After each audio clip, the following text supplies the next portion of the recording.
Bonsoir et bienvenue dans votre édition régionale.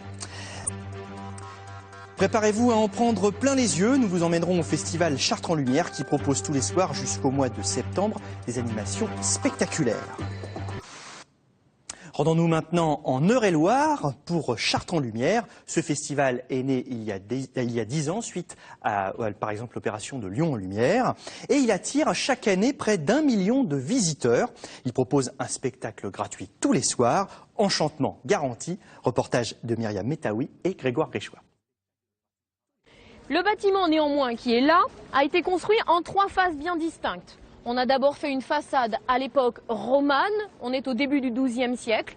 Et de cette façade romane, il nous reste la totalité de cette façade, c'est-à-dire la base des 2 tours, les 3 portails qui sont en bas, les 3 fenêtres qui sont au-dessus et le clocher de droite, le plus petit des 2. 22h30, début de la visite Chartres en Lumière. 10 € pour les adultes, 5 € pour les 5-12 ans, histoire de profiter des éclairages de cette guide professionnelle. Informations historiques, clés de lecture scénographique et explications de la technologie utilisée pour ces mises en lumière. C'est le seul endroit dans le monde où il y a autant de sites illuminés sur une aussi longue période de l'année.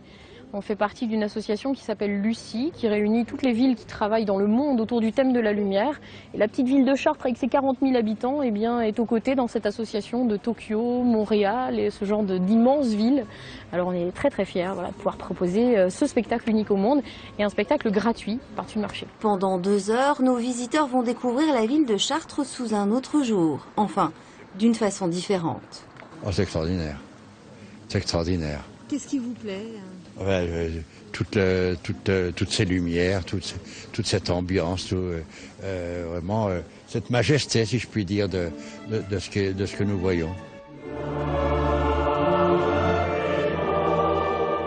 C'est vraiment 2 énormes pots de peinture qui sont en train de déborder.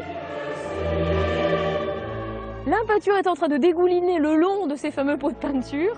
Et vous allez voir que comme les choses sont extrêmement bien faites, la peinture ne va pas couler de n'importe quelle manière. Les pierres qui coulent, illumination du portail nord, nouveauté 2012. L'occasion de rappeler que les murs des cathédrales étaient entièrement peints.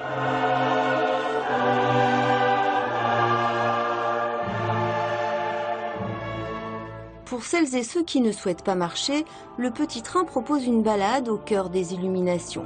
Pour les autres, ces lumières et cette atmosphère particulière sont gratuites. Le point d'orgue sera le 15 septembre pour les 10 ans de la Fête de la Lumière.